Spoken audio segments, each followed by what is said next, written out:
Welcome back, good people. We're with the 4Runner again. And today, as promised, I will be doing the fuel tank straps. Because I noticed underneath that one of them was snapped. So yeah, that's fun. I don't know what's holding it up. Maybe the other strap is holding on for dear life. Maybe it's just rattling around there. Who knows? But I don't want it ruining anything. So straps are needed because it straps it to the body of the vehicle.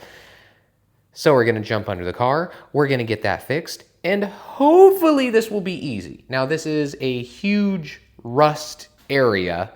If you have rust on your 4Runner, which you probably do. So everything that I've seen on getting to this is pretty easy. It's only 6 bolts to get the skid plate off of the fuel tank. And then you can get to these 2, you can even see on the picture, there's just 2 bolts holding this in. But that's if you can get that skid plate off and the bolts are nice and not rusted on and all hell just freezes over and everyone's happy.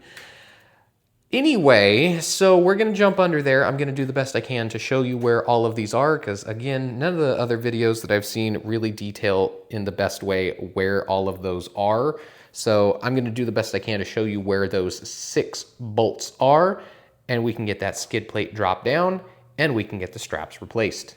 So first thing I'm going to do is jack up the vehicle, put a jack stand under there, because that's just easier. So as you can see, we're over here on the driver's side and we're gonna swing right under here. You can see I've got the jacked up point and you can see here is our skid plate. So if we roll under here, right at the beginning, we've got 1, 2, and 3. These are 12 millimeters. You can see that's actually where one of the straps is, but we're not getting to those yet because obviously this whole plate is in the way. So these are our first 3 that we need to get out. They're all right next to each other. So there's 4 on this end and then there's 2 on the inside. So let's get these 3 out first and then we'll move over here for the 4th. Well, surprisingly enough, first one came out. So yeah, it's very difficult to come under here and really get any penetrating oil on here that would matter too much. So pretty much what I'm doing, well, I'm gonna have to get an extension on this one because my impact doesn't fit. But what I have been doing is working on it to come out, and once I finally do crack it loose to come out, come in, out a little more, in, out a little more, basically moving it in and out so it doesn't get bound up too bad. It's just a method. If you can use heat or you can get some spray on the inside, maybe through one of these holes to get these, definitely want to keep these at least in workable condition once you're done, or else you're gonna have to do some welding or something along those lines. All right, guys, so using that technique, I was able to get those 3 out. They were a little stubborn, but just go slow, go back and forth, and they eventually came out. I'm really gonna have to make sure I clean up both the threads on this side and the bolts. So after those 3, we're gonna move on to the 4th one, over here. So moving all the way down here, you can see the tank strap that is broken. Try to get in a little bit closer for you guys. So obviously this one's not really doing anything at all besides not even looking pretty. So right next to this one, we've got the tank bolt right here. You can see that it's kind of like its own little strap at the bottom of the skid plate and comes up to here. So we're gonna get this one next, that'll be number 4. Extension Petroleum! There we go, you guys can see, just got this one out. Now everything's getting a little bendy because we already got one whole side off. So it'd be a good idea to put something down here to hold it up. I might just get some jack stands because that's kind of all I have. But just to give you perspective, if you're already laying here over on the driver's side and you're under the car, and you look up here, a good way to figure out where the last 2 are is you can look up here and you can see right there, you've got that little bump, and right there, you can see the other one. It's the same thing on this side where it had this kind of strap coming up, not the actual tank strap, but this strap coming up where we just took it out. It's going to be the same thing on the inside of the car, right there and right over there. It's going to have a bolt just like this one, waiting for you to take it out. All right, now we start hard mode. So I'm over here. Now this is the passenger side, and we're gonna come in, swing over. That's where we were last time. And we're gonna look up, and this is the back of the vehicle. So we can see the strap comes up, and we're gonna look right up here, and you'll be able to see right there, see if I can point, right there is our next bolt. This one is a little bit more difficult to get to because of where it is. You can't really come straight up on it. You kind of have to either come to this side or this side of the drive shaft. But that bolt right there is the one that we need to get to. Now, the next one is even more difficult. So if we back up, we come back out here, we find the next one, and we move ourselves up. We've got this one, which is much closer, but again, the drive shaft is right there. So you need to get like a swivel socket, because you can't really tell, maybe if I do this, but this is sloped. So it's not straight up against the body, it's at an angle. So if you want to get a socket on there perfectly, you cannot just come straight in here. It's gonna have to be bent, so getting a swivel socket or something close to it in here is a must. For the further back one, now it's pretty far up there with the drive shaft. So I've got the super extension, and then I've got the swivel at the end. So I should be able to get that a little bit of an angle. Hopefully this is enough. And of course, this is all dependent on how bad it is. You guys can absolutely use a socket and get up there much easier, but I'm using the impact because mine are not easy.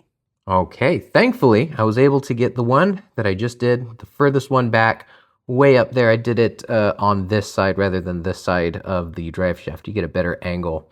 But I did get it out cleanly. I don't know if you can see, but the threads at the tip of this are not in the best shape. I'm going to have to wire wheel it and see if we can save it. If not, I'll have to get some new ones if they're too marred.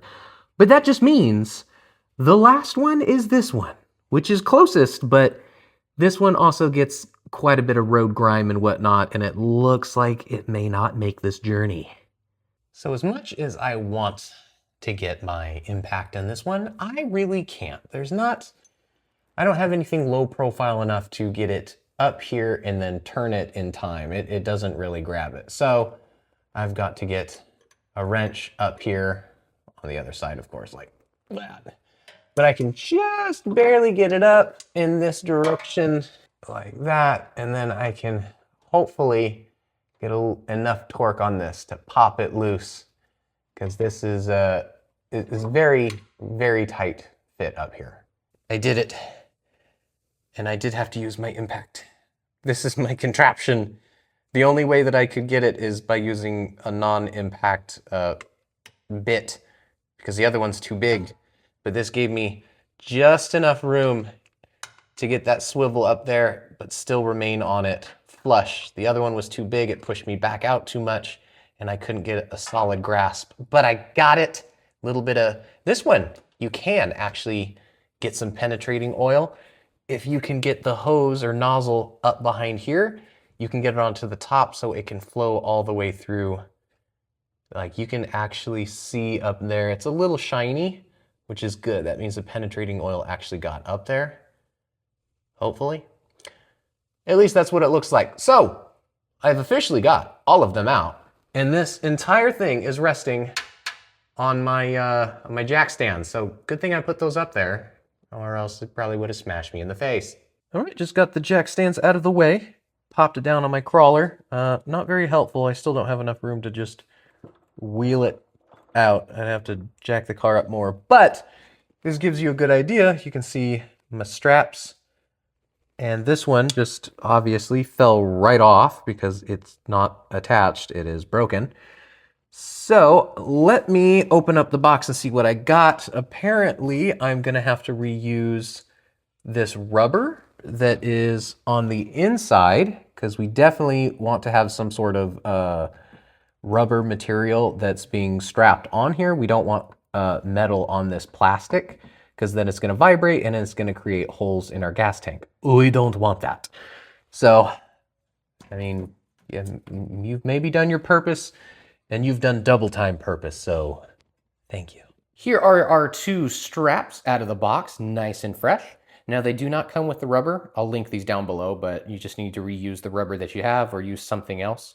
But as you can see, one is longer than the other by quite a bit. So I'm going to refer this one as the long one and this one as the short one when we take these out and I say this is where the long one goes. But I'll take it out, compare it so you can see. The first one I'm going to take out is the broken one. Now, we still do have a little bit of work to do. Those two bolts. Now, those are going to be the same as the other ones in, I guess, complication. If you had complications with the other ones, you'd probably have it with these two.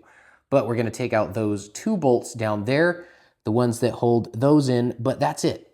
There's no bolts on the other side. They're pins that go through here. So we just need to take out a little cotter pin, and then there's like a through bolt that goes through it, and you just pull it all the way through, and we're good to go. So let me jump under here and take out those two. Well, I'm going to do one at a time because I don't want the whole thing to drop. So I'm going to take out this one that's already broken. So here at the back of the vehicle, again, we're on the driver's side and we come up here. This is where my broken strap was. You're going to be taking this one out here. Now, remember, the straps are a different size. These are 14, where the rest are 12 millimeters. So this is a 14 millimeter that we're going to take out. So I successfully got that one out. Now those are quite a bit longer. Just got done cleaning it up, and this is what they look like, quite a bit longer. So you're gonna have to work these ones a little bit more than the others. Clean up the threads if you can. But we're gonna jump under here, and you can see that is all that's holding this on now that we've got the other bolt out. So we're gonna come up here, and we've got this little pin. We gotta take this pin out, which holy crap, I did by hand. Okay, so we don't need any special tools. Take that out by hand, wiggle this guy out, bada bing, bada boom, we got it. And just a reminder, we just took off the one on the back of the car. We still have this one holding it in. So that being noted, this is the new one, and this is the long one. So you can see, I mean, the other half is gone forever, rust heaven. But this one is the same size. So we're going to be using this one. I've got to peel off this guy, and we're going to reuse this. This is going to be on the inside of this curve. And, oh God. Oh, Jesus. Oh, my God. It's like a dead body. All right. A little bit of elbow grease. Actually, a lot. My arm hurts. And it is nice and clean. A little bit of oil. I just put a little bit of motor oil on here just to freshen up. I mean, it's still quite pliable, especially after I put the oil on there. It feels a whole lot better. I mean, dang, I definitely don't need to buy new ones because this is in really good condition after it's cleaned up. It looked like it was ready to be thrown away, but yeah, a little sprucing up, and I'm gonna throw this guy on the new one. And nice and cleaned up, ready to go. I even cleaned up the pin, get all that nasty surface rust off there. It's in pretty good shape. So now this is ready to go back in. So I'm going to do the opposite. I'm actually going to start at the other end. I'm going to put this pin in to lock it, and then we're going to swing it back to the other side, and we're going to put the bolt back in. All right, just put the pin back in, easy peasy. Now I was just going to swing this around, but the shape doesn't fit. And I was like, oh, okay, maybe it's just some cheap straps. No, just because you have this strap off, the whole tank has been moved down. So like if you push the tank up, you can actually move it. So my tank has been droopy this whole time. That one strap has been keeping it in. So I'm gonna have to push the tank up while, yeah, that's as far as it's gonna go. See how it's not in the right place? So I need to push that tank up and then get the bolt to go in there and grab. So this is not gonna be easy because I just filled this thing with gas because I'm stupid.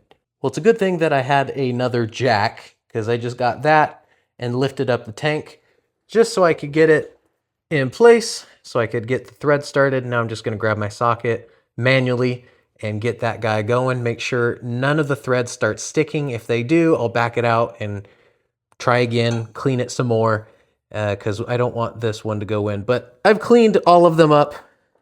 Where are they? I'll show them to you. My masterpieces of somewhat clean. There we go. One down, one to go. So this one is actually really easy. It's just right here on the frame. It's just bam, right there in front of you. So this one should come out probably a little bit harder. This is more exposed to the water and the roads and stuff, so you might have some more rust on this one than you did the back one, because the back one's a little bit more tucked up. But same thing, let's do our best to get this one out. Remember, they are quite long. Fingers crossed. Okay, definitely good piece of advice. Put something under there. If you have a jack, if you have stands, if you have something, because this strap definitely holds up more of the tank than this strap. So as I let this one go, the tank fell on me and I grabbed it and then it just kept going and going and going. So I had to use my impact to stop it from falling. Whew, okay. So definitely make sure you have something to catch it or hold it or something. So I've got it squeezed back up now. Now I can go on the other side and grab the pin and get everything cleaned up and slap it back in. Here it is, nice and cleaned up. I've got the new strap and rubber all put together. Now it's the same thing. I'm gonna pop it in through the back, put that pin back in, swing it around up front, put that bolt through, and we should be done. Then we just have to put the big old skid plate back on. All right, I got it. This one was actually really hard to do because this is not the easiest spot. I feel like it holds up a majority of the tank. I don't know, maybe that's just because I already had this one in, but this one was definitely a lot harder to get into position and then put up there and then start it. Even with the jack holding it up, that was hard. But look at this, solid. It's like it's part of the vehicle. It's freaking solid. Now, we just got to put this up. Now that we cleaned up all the threads, it should be a cinch, and we're good. And there we go. So much easier to put everything back on once you cracked it loose and cleaned all the threads. They just thread right in. It's wonderful, as long as it's not too far gone. I know some of you guys might have it too far gone. So that's all done. Put everything back together. Well, which we did, but I like to clean up after myself before I feel done. There we go, guys. Just like that, we are all finished. Tank straps are repaired, and the 4Runner is now set for some road trip action. So I hope you all enjoyed. I'll see you guys in the next video. Maybe it'll be 4Runner, maybe something else, but I know I've got the 4Runner ready for road trip worthy, towing worthy of all the stuff that I've done. Still gonna do more things to it eventually, but stay tuned and I'll see y'all in the next one.